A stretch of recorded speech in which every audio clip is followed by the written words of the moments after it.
I have noticed that shadow work has become the next in thing. It's super trendy these days, especially on things like TikTok and other social media platforms. You see things like the shadow work journal, you see things like the shadow work card game. And on the one hand, I'm like, yay, that's awesome. I'm glad people are starting to look at and embrace the shadow.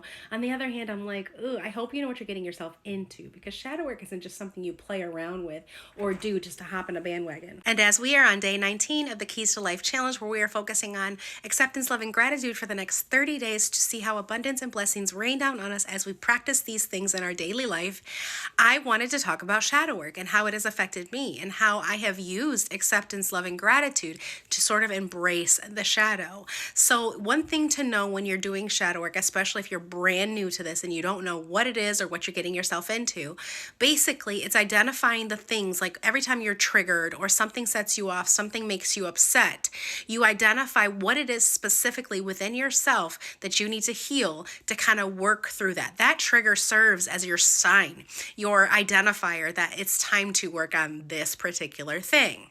And what I've learned about shadow work is that once you identify the root and you start working through that, no matter how you do it, there's so many different ways you can do it. You can get this journal, you can get this card game.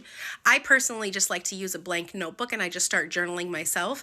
But there's other ways. Like I also like to, when I'm taking drives by myself, just talk out loud to my spirit team and I'll start asking these questions like, why am I this way? Why do I feel this way? How can I work through this?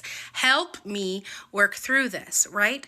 And I have so much gratitude for how much help my spirit team, the universe, God, source, whatever, has offered me, has helped me through this. And every time I come up to another thing where I'm like, oop, there goes a trigger. I need to start focusing on this. I need to start healing this.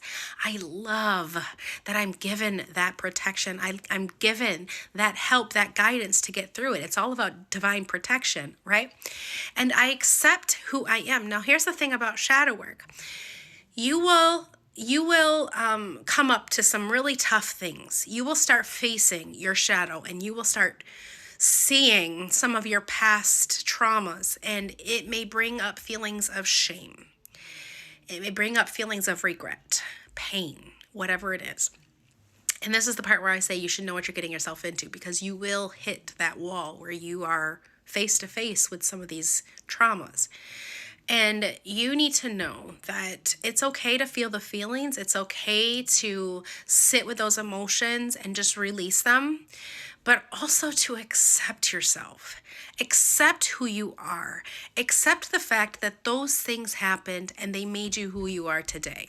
So when it comes to the shadow, understand that it is going to get deep. It is going to get heavy. You may find yourself crying. It's just going to you're going to feel the weight of that trauma kind of hanging on you.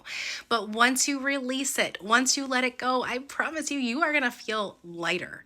I just heard a podcast today where the guy said that so much of our energy is spent trying to suppress these negative feelings, these secrets, these traumas, whatever it is. And if you just healed those things, that energy could be put to better use, but instead it's spent suppressing. If you're able to heal those things, you can release, and that energy flows so much easier and you'll feel so much better. So we are going to accept ourselves in the past that has made us. We are going to love ourselves regardless of where we are in this journey. And we are going to give gratitude for our divine protection and for ourselves for being brave enough to go through this together. And have a great day.